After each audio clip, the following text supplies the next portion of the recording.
नमस्कार दोस्तों। वास्तु जैसे आजकल काफी सारे वास्तु मित्र रहते हैं, वास्तु के फ्रेंड्स भी आते हैं। लेकिन एक सही वास्तु करने के लिए जैसे एक घर को 16 दिशा में बांटा जाता है, 16 जोन्स।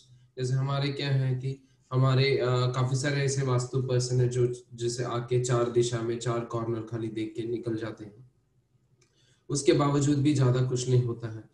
फिर नेक्स्ट ट्रेंड आया कि चार दिशा के बजाय में आठ दिशा देखते हैं कि हम लोग मेन जोन को भी देखें और कॉर्नर्स को भी देखें।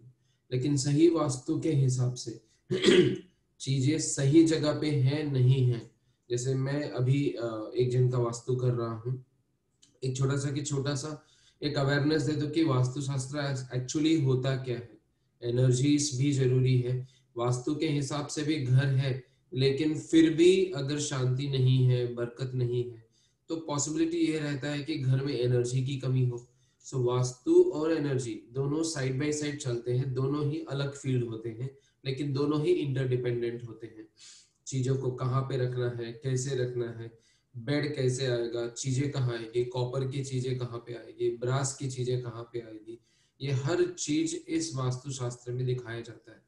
तत्वों के आधार पर रहता है ये वास्तुशास्त्र, जिसको मैं संपूर्ण वास्तु के नाम से देता हूँ। और ये हेल्थ गुरु जी का एक मेजर कॉन्सेप्ट है कि to make people understand the basic vastu.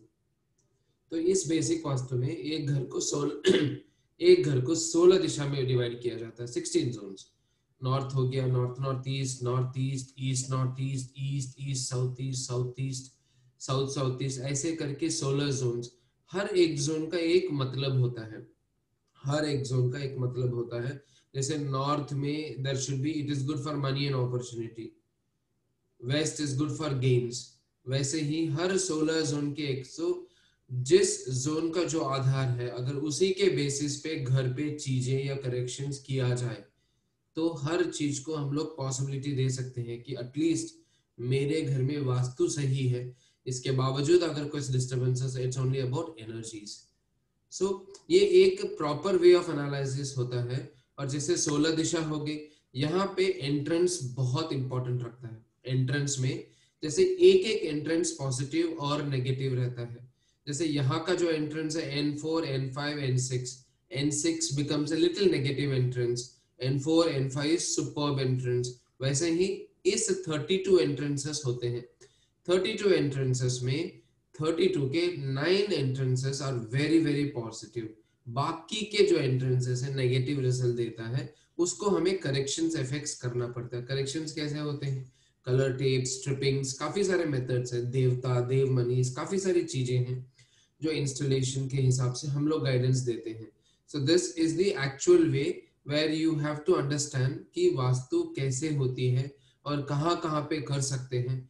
Vastu के हिसाब से जब चीजें रखी जाए तो पॉजिटिव एनर्जीज अपने आप क्रिएट होती है। कहीं ना कहीं हम एक फॉर एग्जांपल एक पीतल का लोटा लेके आके इसको एक अलग दिशा में रख देते हैं, जहां पे चीजें बदलने लग जाती है। सो चीजों को रखना कहाँ है, सही पे रखना कहाँ है, यही हमारा कॉन्सेप्ट है। और इसी के कॉन्सेप्ट्स के बलबूते पे हम लोग आगे चलते ही जा रहे हैं। इसके अलावा जो कॉन्सेप्ट्स हम यहाँ पे देते हैं, दे हर एक जोन का देवता फील्ड होता है। अब कौन से देवता फील्ड को एक्टिवेट करना है, कौन से देवता फील्ड को डिलीट करना है, कौन से देवता फील्ड के इफेक्ट को हमें सप्रेस करनी है, कौन से देवता फील्ड के एक्टिविटी को हमें एक्टिवेट करनी है, ये वास्तु के हिसाब से हम लोग इजिली कर सकते हैं। 45 जोन्स होते हैं देवता फील्ड, 45 देवतास विराजमान होते हैं। कौन कौन से देवता को एक्टिवेट करें, डीएक्टिवेट करें, ये सारा चीज इस कॉन्सेप्ट में आता है।